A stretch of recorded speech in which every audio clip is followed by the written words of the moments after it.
tout le monde et bienvenue sur la première vidéo de ma chaîne au livre de Livy. Cette vidéo sera une vidéo de présentation puisque vous ne me connaissez pas encore et j'ai décidé plutôt que de vous parler un peu de ma vie qui n'est pas forcément très intéressante de répondre à un questionnaire qui s'appelle le tag livresque de A à Z. Alors, ça consiste en quoi? Eh bien, pour chaque lettre de l'alphabet, il y a une question auquel eh bien, je répondrai et je vous insérerai là, je pense, les petites vignettes des livres dont je vais vous parler. Eh bien, c'est parti! La lettre A, alors j'ai mon petit carnet en dessous parce que je ne le connais pas par cœur évidemment. La lettre A, pour un auteur dont tu as le plus de livres. Alors, j'ai regardé, j'utilise pas Goodreads ou ce genre de choses. J'ai une application sur mon téléphone et dès que j'ai un livre, je scanne le code barre et ça me permet de voir un petit peu ce que j'ai. Surtout, c'est très intéressant quand on est à Cultura ou à la Fnac et qu'on veut acheter un livre et on ne sait plus si on l'a. Donc, j'ai regardé sur cette application et eh bien, c'est MC Beaton, c'est l'auteur de la saga Agatha Raisin. J'ai les 4 premiers en français et les autres, je les ai tous commandés en anglais jusqu'au dernier. J'en ai lu, je pense, la moitié, une bonne moitié. Et puis après au bout d'un moment j'ai un peu perdu le fil, il faudrait que je m'y remette. C'est très intéressant et c'est pas si compliqué que ça à lire en anglais. La lettre B, alors, pour Best, la meilleure suite de série. Bonne question. La meilleure suite de série, moi je dirais que c'est La Passe Miroir, le tome 2. Qui a été juste fantastique. Je sais que le tome 3 et surtout le tome 4 ont été un petit peu critiqués. C'est vrai que le tome 4 est très compliqué, il y a beaucoup de choses, je pense pas avoir tout compris, faudrait que je les relise, mais j'ai quand même beaucoup apprécié. Par la fin, je me serais attendue à autre chose, mais ça reste une saga coup de cœur. J'en reparlerai après dans une autre question. La lettre C pour Current, la lecture en cours. Alors la lecture en cours, elle est derrière vous, donc je la mettrai aussi ici. C'est La vie invisible d'Adi Larue, de V.E. Schwab. Alors je peux pas vous en parler pour l'instant parce que j'ai lu 30 pages. donc je vous en reparlerai certainement dans un point lecture prochainement, dès que je l'aurai terminé. D pour drink, boisson qui accompagne tes lectures. Alors moi c'est simple, je ne bois pas quand je lis. Et si je bois de l'eau. Et sinon je bois parfois du thé. Mais souvent c'est de l'eau. Et voilà. Alors E pour e-book ou papier. Alors ça dépend. Moi j'adore les livres. Là vous en voyez une toute petite partie. Tout ça c'est ma pile à lire qui se prolonge là. Et puis il y en a encore là. Donc là c'est toute ma pile à lire. Tous mes autres livres sont ailleurs. Pour l'instant vous ne pouvez pas les voir. Je vous montrerai quand ça sera un peu moins en chantier. Donc ça dépend. J'adore les livres papier. C'est vraiment même le livre objet. Enfin j'en fais la collection. C'est de la folie si vous voulez tout savoir. Mais la liseuse est très pratique. Au début j'étais pas pour, j'étais vraiment réfractaire à cette idée d'avoir une liseuse, et quand on m'en a offert une pour un Noël ou un anniversaire, vraiment j'adore parce que c'est très pratique. La nuit pour pas gêner, il y a le rétro éclairage aussi. Tout ça c'est super.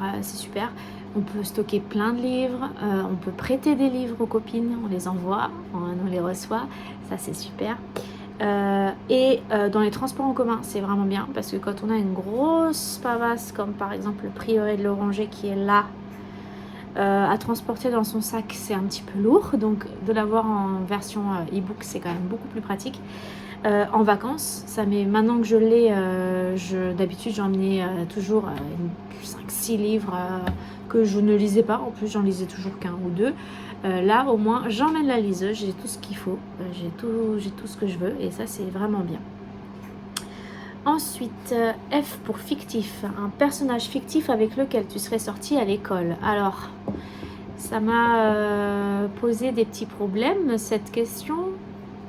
J'ai essayé de réfléchir un petit peu, et en fait, là, le dernier coup de cœur pour un book boyfriend, ça a été pour Kilian Nightbringer, qui est dans le livre La passeuse de mots de Alric et Jennifer Twice.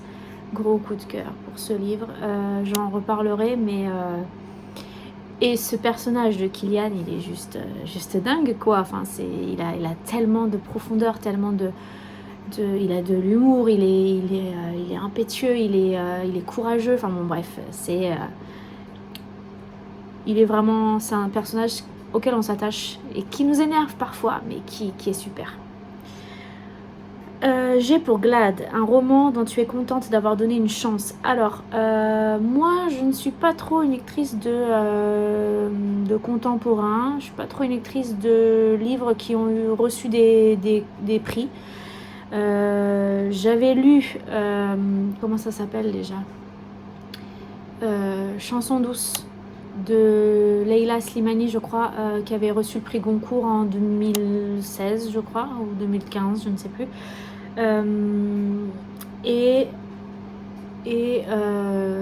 Ouais, c'était bien, mais il fallait s'accrocher quand même. Il faut avoir le cœur bien accroché. Mais c'était un peu mon style de lecture du moment. Là, j'ai lu l'année dernière L'Anomalie de Hervé Le Tellier, qui a eu le prix Goncourt 2020. Et sur le papier, c'était pas forcément quelque chose qui m'intéressait. Et en fait, j'ai adoré cette histoire. C'est juste dingue l'imagination qu'il a, l'écriture aussi est très fluide, donc il n'y a pas de grands mots qui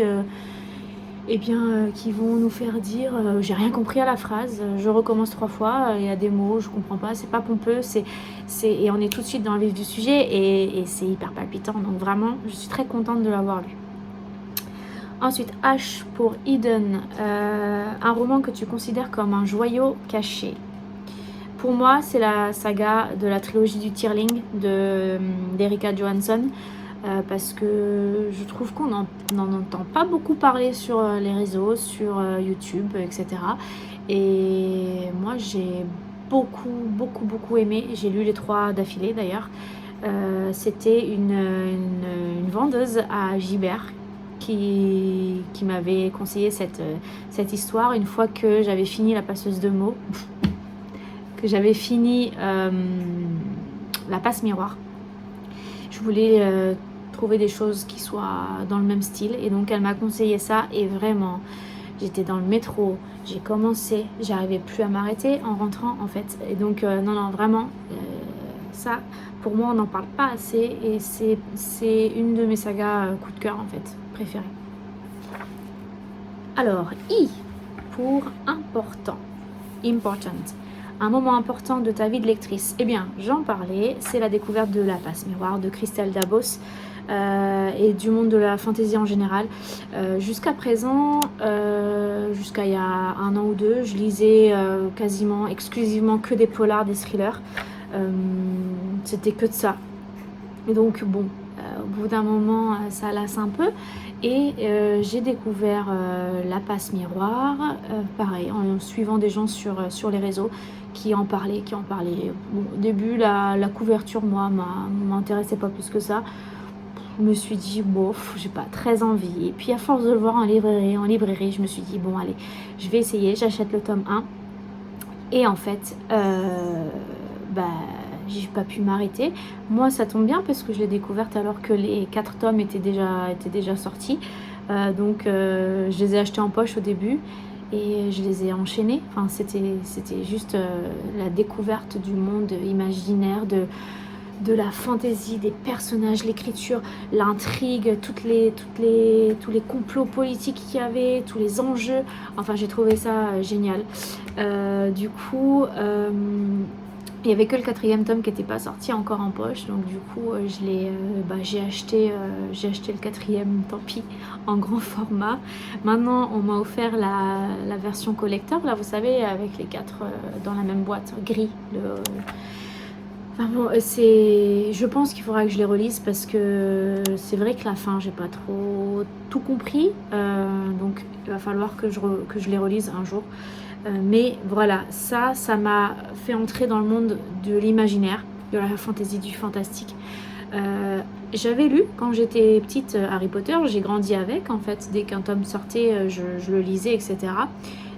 Et j'avais adoré, mais j'ai pas lu d'autres choses ensuite de ce genre là. Et là je suis tellement contente d'avoir découvert ça. Maintenant toutes mes lectures à 95% c'est que du fantasy fantastique, voilà. J'adore ça. Ensuite, J pour Just, le roman que tu viens de finir. Ah, j'ai pas regardé.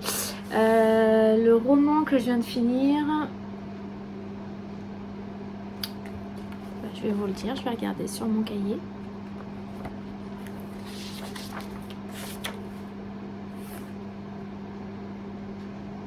Ah, bah c'est L'Antidote mortel, le premier tome de Cassandre Lambert. Donc je vous mettrai même chose, la petite vignette ici. Je l'ai rencontrée dans mon Cultura. Elle m'a fait la dédicace du tome 2. J'ai acheté le tome 2 du coup. C'était vraiment pas mal. Pour un premier bouquin, moi je dis chapeau vraiment. L'écriture était, il n'y avait pas de fioriture, mais ça allait droit dans le vif du sujet. Moi j'ai vraiment beaucoup aimé, j'aime beaucoup ce genre d'écriture qui est directe. Les personnages sont très attachants. Il y a quand même pas mal de rebondissements. Les personnages vivent des situations très rocambolesques. Donc non, vraiment c'était super. J'ai le tome 2 dans ma pile à lire. Là, je crois, juste ici. Donc je ne vais pas tarder à le sortir et à lire la fin, du coup, puisque c'est une duologie. Ensuite, K pour King, le genre de roman que tu n'iras jamais. Alors moi c'est clair, c'est la poésie, le théâtre. Je suis totalement hermétique à ces genres-là. Le seul théâtre que j'ai lu ou poésie, c'était pour l'école, quand on me demandait d'en lire. Le théâtre, j'ai lu le 8e tome, on va dire, d'Harry Potter sur l'enfant maudit sous forme de pièce de théâtre. Ça c'était vraiment super, mais sinon non, rien de plus. Alors il faut savoir que moi je suis quand même enseignante, je suis professeure des écoles, donc je lis pas mal de poésie quand même avec mes élèves. Je lis un petit peu de théâtre avec eux, mais pour mon plaisir personnel, mes loisirs, non, ça ne m'intéresse pas. Alors, L pour long, le roman le plus long que tu aies jamais lu. Alors, moi, c'est pas vraiment un roman, en fait, si, parce que j'ai acheté une trilogie qui a été publiée dans un seul livre, qui regroupe, donc, comme son nom l'indique, 3 romans. C'est la trilogie du mal de Maxime Chatham, qui fait 1438 pages. Donc, j'ai enchaîné les 3. J'ai lu les 3 d'affilée, je ne me suis pas arrêtée à chaque tome. Donc c'était plutôt pas mal, je me rappelle pas beaucoup, mais je me souviens que j'avais beaucoup apprécié. Alors M pour Major, le roman qui t'a causé le plus gros book hangover, tu ne pouvais plus rien lire après. C'était il n'y a pas si longtemps, au mois de novembre peut-être. Attendez, je vérifie. Ouais, c'est ça, au mois de novembre. J'ai lu un livre qui ne fait que parler de lui sur Insta, sur YouTube, etc.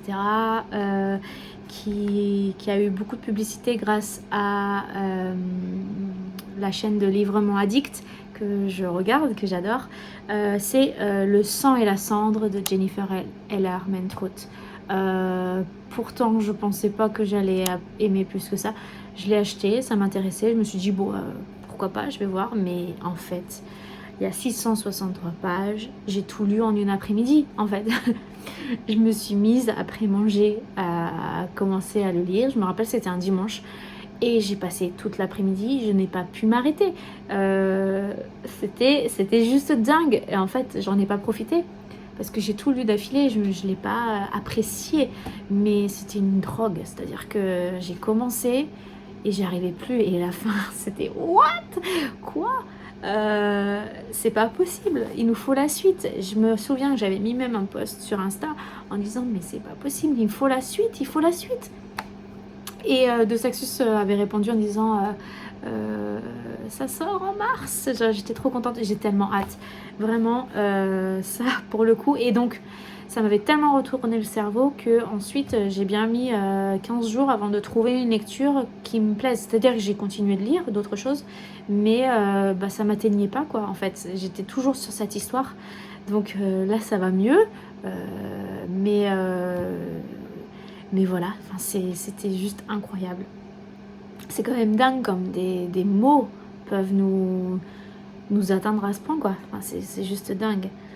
Alors, N pour le nombre de bibliothèques possédées. Alors, je peux pas vous dire un nombre exact parce que c'est en plein réaménagement. Il va y en avoir beaucoup plus. Là, je vais en avoir 2 en plus qui vont être mises ici dans l'angle et 1 ou 2 en haut ici pour faire vraiment un mur de bibliothèque, parce que pour le moment c'est mon bureau, mais en fait finalement comme j'ai un ordi portable, je travaille toujours sur la table du salon, donc je vais tout enlever et comme ça va faire des livres, parce que là, tous mes livres sont à l'étage mais sur des étagères et c'est pas super pratique, donc j'ai pas mal d'étagères. Et sinon j'ai 4 bibliothèques genre Billy, les trucs d'Ikea.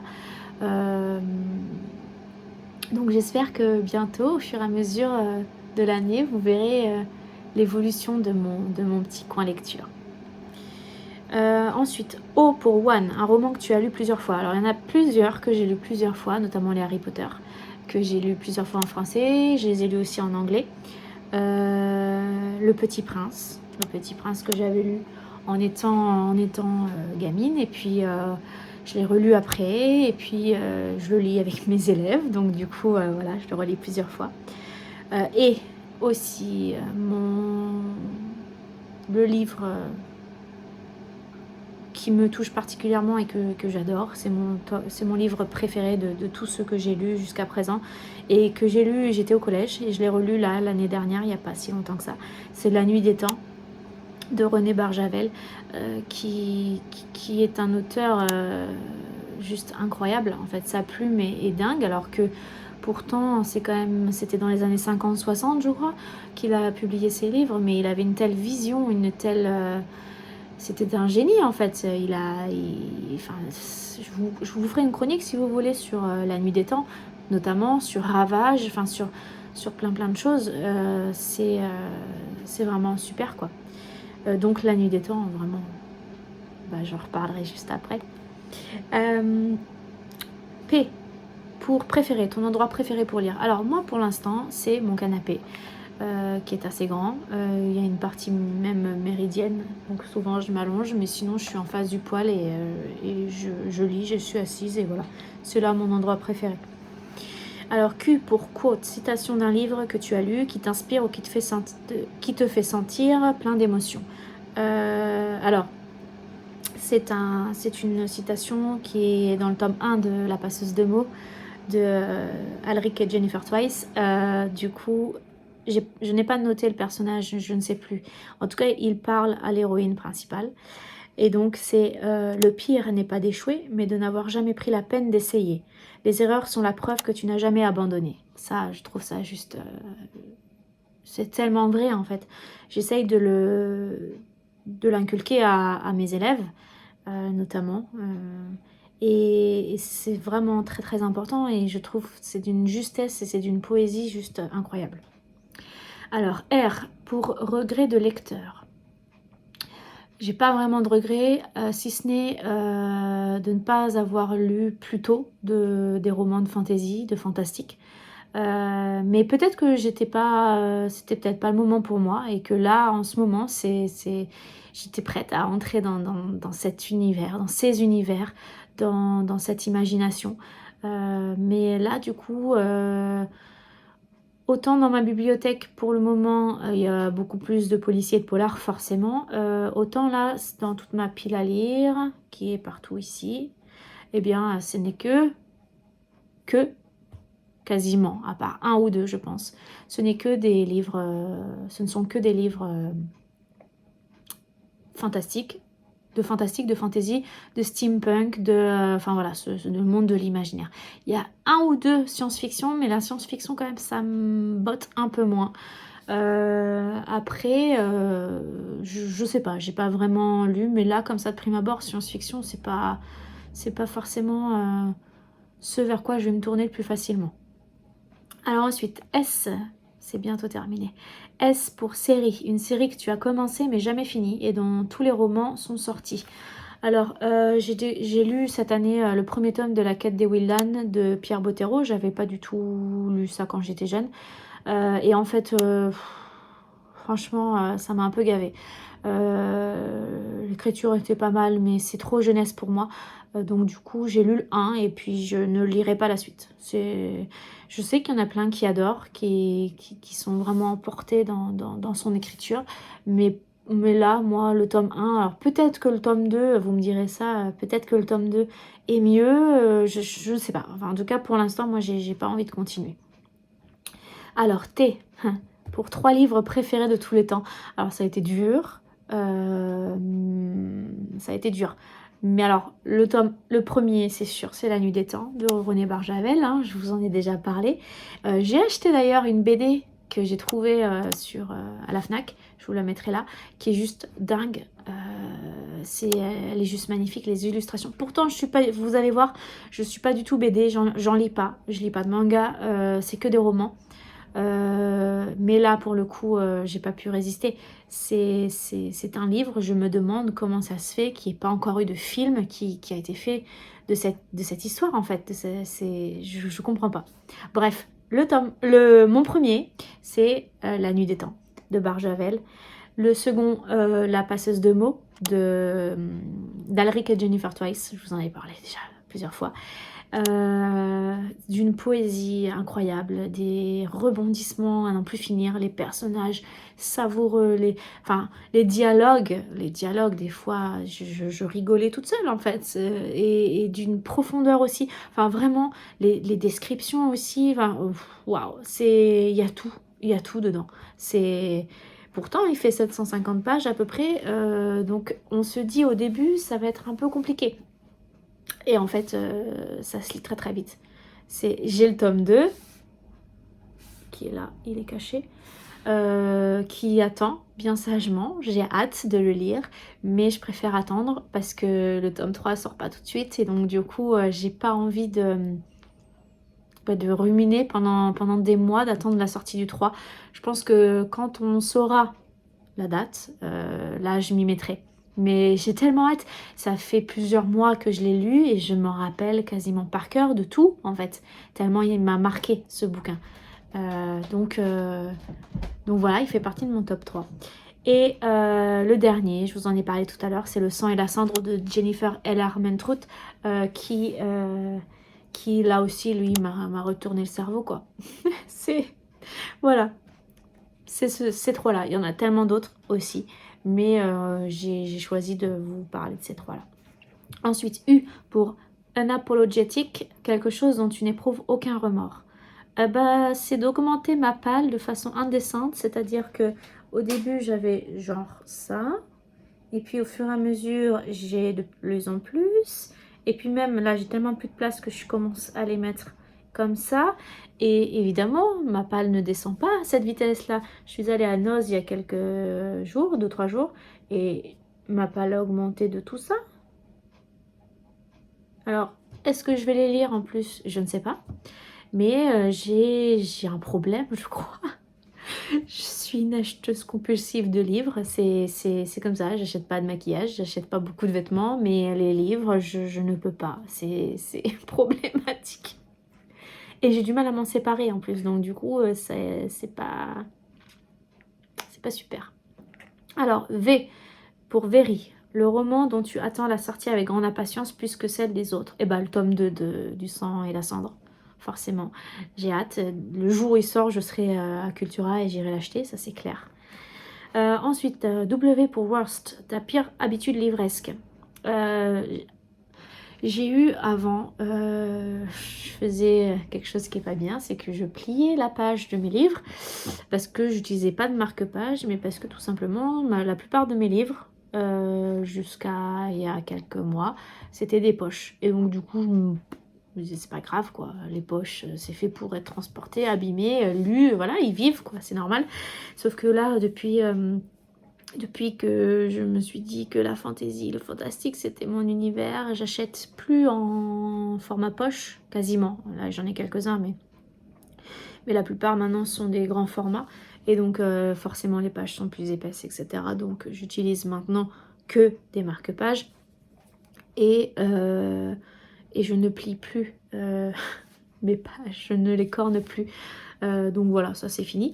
Après, je ne lis jamais la fin avant de lire le début, ça je comprends pas.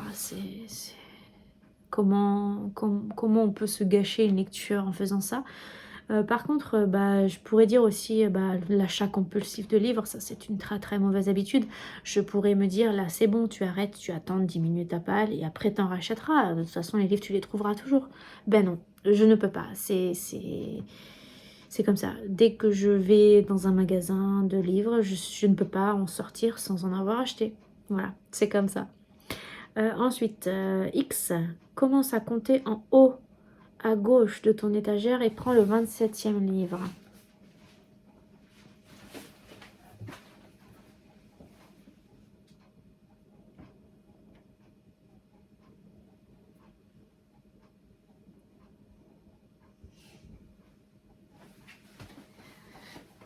Alors, je vous l'insérerai là aussi. C'est... ouais, j'ai déjà oublié. Ah, Où es-tu Alaska de John Green. Ouais, c'est ça, de John Green. Que j'ai acheté en petit format. Je suis pas sûre d'apprécier, mais j'en ai entendu tellement de bien par Audrey du Souffle des mots que je me suis dit bon il est en petit format, achète-le, tu verras bien. Donc je vous en parlerai quand je le lirai. Ensuite Y pour Your, ton dernier livre acheté. Eh ben, chez Noz, il y avait toute une série de Brajlon. Et j'ai acheté aussi le tome 3 de la saga L'Épouvanteur. Alors je me suis aperçue que j'ai le tome 1, je ne l'ai pas lu, il est dans ma palle. Mais c'est pas le même format, il est plus petit. Et là j'ai acheté la version un peu plus grande, donc ça sera pas la même taille, tant pis. Et sinon c'est... je vais vous les montrer.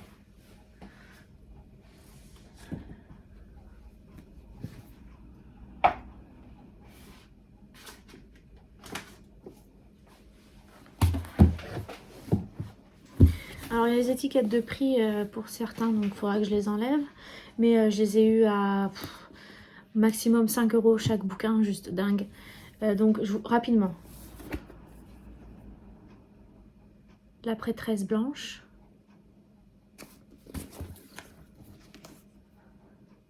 Blackwing, tome 1, la marque du corbeau. Je ne sais pas ce que ça vaut, vous me direz si vous les avez lus. Ensuite, L'âge des assassins, le tome 1. Ça fait penser à Assassin's Creed, ça. Ensuite, La flamme du prince. Et pour terminer, L'invocateur. Tout ça chez Brajlon. Et juste quand ils vont être vraiment tous les uns à côté des autres, ça va être super. Voilà. Et pour terminer, Z pour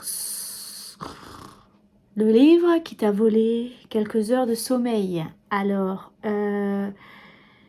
c'est le tome 1 de Outlander de Diana Gabaldon. Gabaldon, je sais pas comment on dit. Il faut savoir, je l'avais en livre papier, mais bon c'était trop gros, donc du coup je l'avais aussi sur e-book, donc je l'ai lisé sur ma liseuse. J'ai vu la série, enfin toute la série, j'attends d'ailleurs avec impatience la suite, et je me suis dit faudrait quand même que tu lises les bouquins pour voir. Donc j'ai lu le tome 1. Je lirai pas la suite, je pense pas, parce que c'est vraiment hyper long. C'est dommage parce que c'est quand même bien écrit, il y a des choses qui diffèrent de la série. Mais je suis contente quand même d'avoir lu le premier tome parce que c'est quand même la saison 1 qui m'a le plus marqué. Donc de revivre ça avec des différences, c'était très intéressant. Donc voilà, ce tag livresque est terminé. J'espère qu'il vous aura plu.